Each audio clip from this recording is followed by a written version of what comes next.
G'day divers and welcome back to the channel. Today's video is going to be the first video in a three-part series talking about adding a wide-angled lens and a macro lens to your action camera. If you're new to my channel, I'm Sean Elliott and I've been doing underwater videography and photography for over 25 years. This channel is all dedicated about using action cameras and mobile phones paired with economical aftermarket accessories to get some great underwater footage. If you want to know how you can use your action camera or mobile phone to get shots like these, then please like and subscribe to my channel. So like I said, this is going to be a three-part series. The first part, I'm going to talk about the wide-angled lens and the macro lens and what other options you've got apart from the AOI UWL-03 wide-angled lens and the Macromate lens and why I originally recommended them, and I still, I'm on the edge now. And then in the second part, I'm going to show you exactly how I put it together on the AOI quick release system because I get lots of comments asking about how I do that. So I will strip it all apart. I will show you all the parts and how they all go together and how I set up this system. And in the third video, I will strip the flip system right down and how I do that and show you all the parts and how that goes together and talk about the pros and cons of both of those videos. But in this video, we're going to be talking about these two lenses, what other options you have, and why I still just recommend these for most people as the best options for your action camera, regardless of whether you're using a Gopro, a DJI Action series, or an Insta360 AcePro series. So I'll release all the videos within the same week, but they'll be a couple of days apart. So if it's later than the first week of September 2025, all three videos will be done and I'll make a playlist and I'll put all the links in the description. I'll also put some links to some older videos where I've talked about these lenses quite a bit. But this is really going to cover what other options have come out since I did those videos, what's changed, and also answer some of the questions that have come up in comments.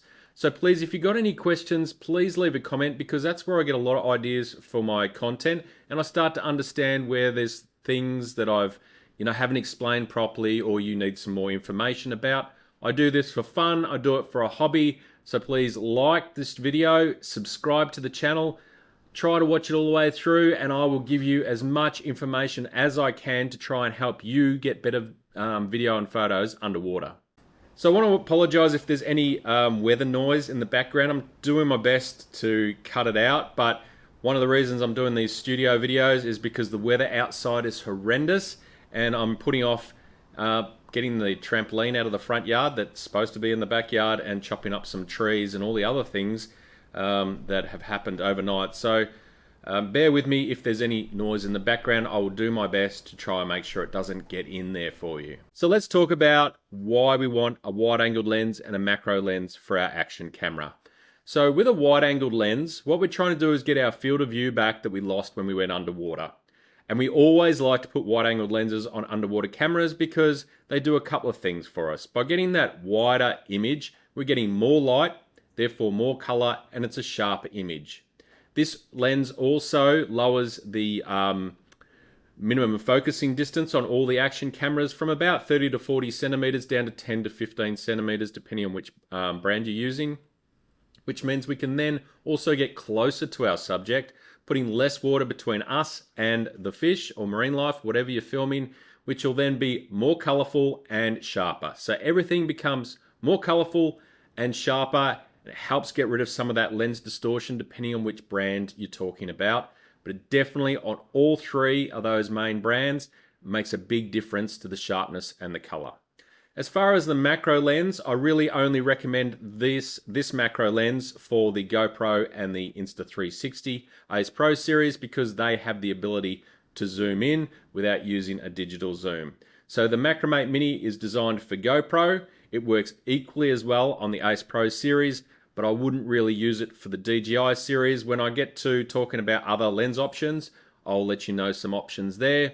But this lens is designed to take macro shots down to about 2 centimeters, just under an inch is a good size nudibranch that you'll be able to shoot with this lens.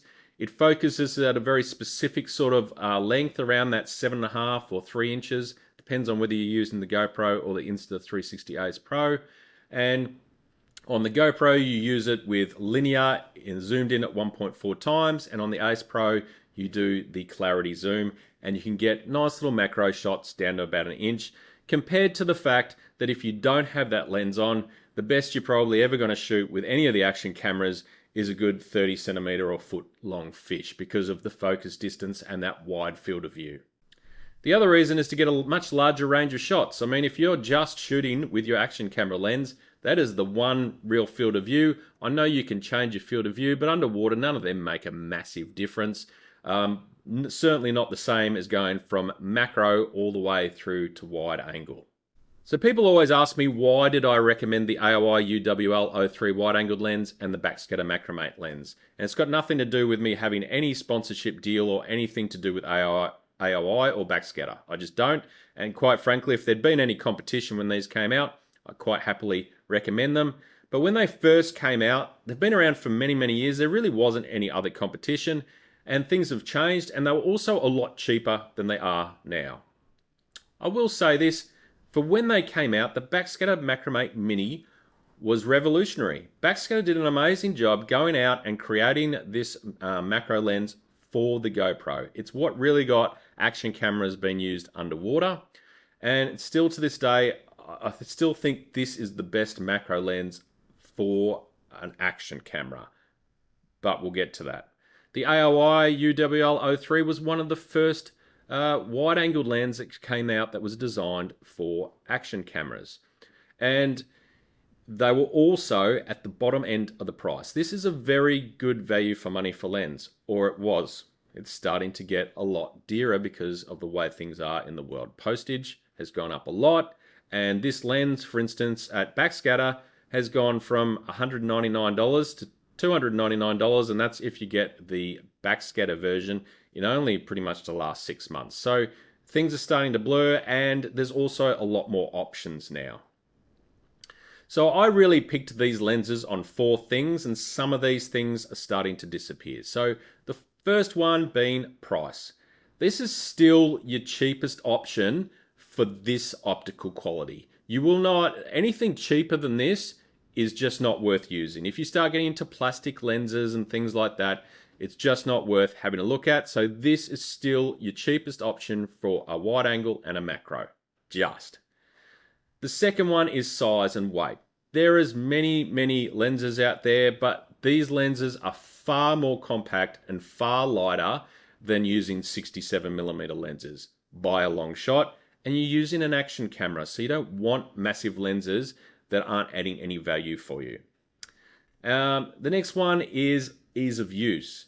You know, you can either use the quick release system with all the 3 main brands, or you can also use the flip system that I came up with for the GoPro system. I'll be making videos on both of them, but that is much easier than trying to use a threaded lens underwater. So they're the 3 reasons, apart from the actual optical quality. Like, they are very good optically. Are they the best? Absolutely not. But if you spend a lot more money or mess around with much bigger lenses, you're going to get a little bit of optical advantage, not huge amounts. So is this as good as, say, an AOI 09 Pro? Absolutely not. But it is, what, about 5 times smaller and 5 times cheaper? Is the Macromate Mini as good as a Pro 67mm macro lens? Absolutely not, but it's probably 4 times smaller, 4 times lighter, and at least a third of the price. So they're the things that you need to look at. But what other options have come around that you might like to consider? I am really, and I'll probably get some for this channel so I can show you, but there's still a price difference. Weefine have come out with a wide-angled lens that you can use on and they've got an adapter for that different brands. The main reason is it is still a little bit dearer for the wide-angled lens than it is for the AOI. The thing I really don't like about it is they're attaching it via a 67mm threaded lens. And you can also get adapters so you can attach any 67mm threaded lenses, but the problem is 67mm threaded lenses are a nightmare. They were never designed for being used underwater. they came about because people were putting filters on the front of lenses on DSLRs and, before that, film cameras. Threaded lenses underwater just do not work well. They gum up. It's easy to cross thread. You don't need to be sitting there like this is putting a threaded lens on. And that is on a nice, clean, threaded lens that isn't gummed up with salt and sand and things like that. And then to take it off, that is not practical underwater. If you're just going to stick a wide-angled lens on and not take it off, then fine. If you're just going to stick a macro lens on and not take it off, fine. But that is why I don't recommend using something like a 67mm threaded lens. It's just, it's used because it's universal and it's easy as far as not needing adapters, but it's very slow and very cumbersome underwater, and it often ends up in a cross thread eventually, or you'll jam your lens on. It just does not compare to the speed that it takes to get a bayonet off. I mean, if I want to take this off with the bayonet, that's off. It is half a turn and clicked.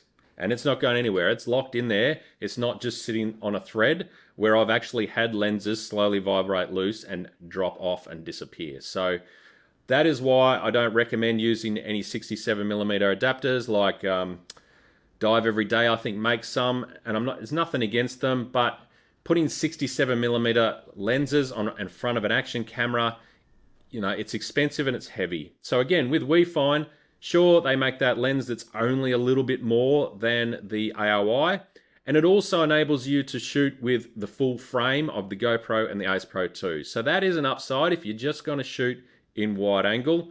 But if you're then going to try and take it off and use a macro lens, this here is a Weefine macro lens, and this isn't even a pro lens. This is, it's a good lens, but it's not a pro lens. That's a +12. The Macromate Mini, if I take it off, is a +15. That is the size difference. Not only is this like probably a quarter of the weight and, a quarter of the size, it's also half as much, or at least 25% cheaper once you take into consideration that you obviously need an adapter to use it on the bayonet system. So you don't need to thread this on. It threads, there's actually a adapter in there, so you can attach it to the bayonet system quick and easy. So that is your problem. If you go with, say, the Weefine system, it's going to be using a 67mm thread, and by the time you start using a macro lens, it's going to be considerably heavier and considerably more expensive. Your other option is, say, to look at something like the Inon ZD series, where you've got the JR lens. It is a very nice lens. I am probably going to get one of them for the channel. The problem is, although it will take the full frame again, and optically it's very nice, it's a lot more expensive, and you're also then going to have to match it with their JD55 as a macro lens.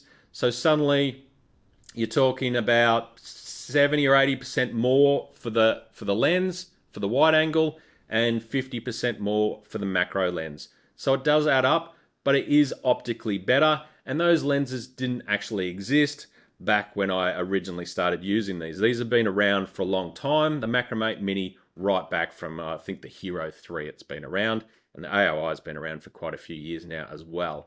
But they are other options. I wouldn't really consider anything that's threaded an option, but if you do want to have better optical quality and you want to be able to use the full frame, then you might want to check out the Inon ZD series and the GR lenses, because they have a bigger back, so you can use the 8x7 and the 4x3 on your action cameras. Now let's go over some restrictions of these lenses, because there are some restrictions which might make you go and get yourself a larger lens. The AOI UWL-03 is really only designed for in 16x9. It will show up if you put the GoPro in 8x7. It will show up if you put the AcePro in 4x3. It does work very nicely in 16x9 with the Action series, the AcePro series, and the GoPro series. The AcePro series, it is very, very close. If you start shaking the camera a lot, or you don't put the lens on properly, you will start to see black corners in the edges, but it does fit if you put it all together properly and you don't go racing around shaking the camera. The reason I'll pick it up is it's trying to move the sensor or move the image around on the sensor to keep your shot steady. as it will only work in 16:9, you can use linear on the GoPro, you can use clarity zoom on the AcePro series, but if you take a photograph, you won't be able to get it without seeing the lens. So if you use 8:7, a raw image on the GoPro, you'll have black corners, and same with 4:3 with the AcePro 2. So, you know, that might be a reason to get the Weefine. I'd probably jump up and start looking at those Inon lenses instead if you can afford it though, purely so you're not dealing with a thread. You've got a bayonet system very similar to this, and you've got better optical quality and smaller lenses. So as for the Macromate Mini, the downsides for this is it doesn't work in wide. It needs to be in linear at 1.4 times zoom on the GoPro, or with clarity zoom on the AcePro 2 or AcePro, and it really isn't an option for DJI because you just don't have that bigger sensor with those, you know, those zooms. So obviously the AcePro series has the 8K, and you can use the clarity zoom to get that 2 times at 4K, and the GoPro has the 5.3K, so you can punch in and still get your 4K image.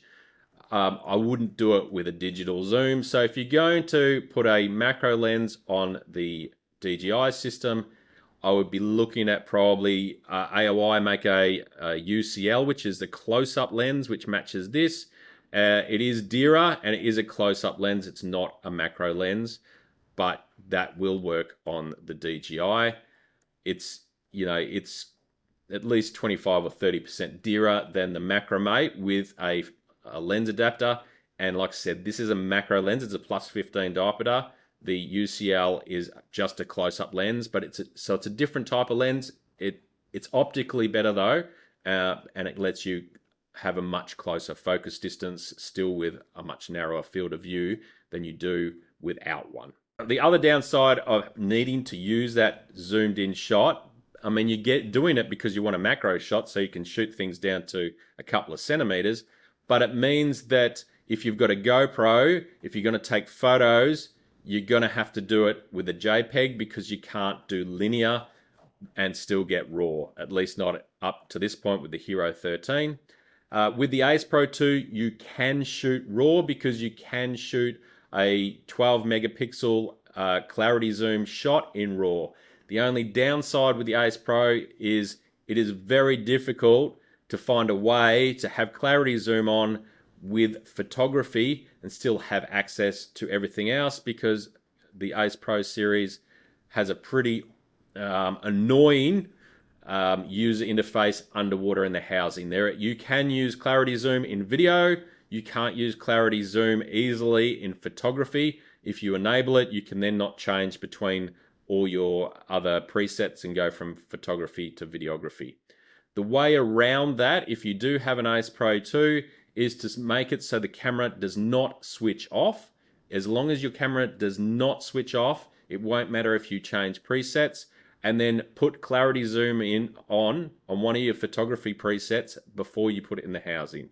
If you have 2 presets, one, or you know, apart from your video ones, for photography, one with clarity zoom on and one with it off, as long as you do not let that camera switch off, you can switch between video, clarity zoom, and non-clarity zoom and photography, and it will stay on. The 2 caveats are, if you're in underwater mode, you must set the field of view to mega, is it? Whatever the, I'll use so many cameras I've forgotten. Whatever the field of view is, that when you put it in underwater mode, it needs to be the same. If it needs to change it, it will get rid of the clarity zoom option, and don't let it switch off. You can take raw 2 times photographs with the AcePro 2. Insta360 promises me they're going to fix that, but it's now been quite some time, so I'm starting to worry that they're not going to fix it. So we'll see. But I've given them options on how to fix it. It's an easy fix, so hopefully it will get fixed shortly. So I hope that explains why I use the AOI UWL-03 lens and the Macromate Mini as my preferred lens at the moment. Why I still think they're, you know, the cheapest, smallest, quickest, easiest lenses for action cameras. But, you know, with the new lenses coming out and prices getting closer, you now really have some other options. And, you know, if optics is more important to you, then check out Inon. But I will be bringing some videos hopefully on those lenses as well for you, for those people that are willing to pay that extra little bit of money. And if prices keep going the way they're going, they'll all be the same price anyway, in which case go for the ones with the better optics. But in the next two videos, I will put a video showing you how I put it all together on the quick release system, because I get lots of questions about how that all goes together. So I'll pull this all apart, show you all the parts, how I put it together. And in the third video, I will show you the flip system, but that's only applicable for GoPro. But I will pull it all apart, show you all the parts, and show you how it goes together. And I'll talk about the pros and cons of both of these ones. And then you can decide, if you've got a GoPro, which one of these systems is more suitable for the type of diving you do. So until the next time, don't forget to keep blowing bubbles, and the deeper you go, the further you get away from all those idiots.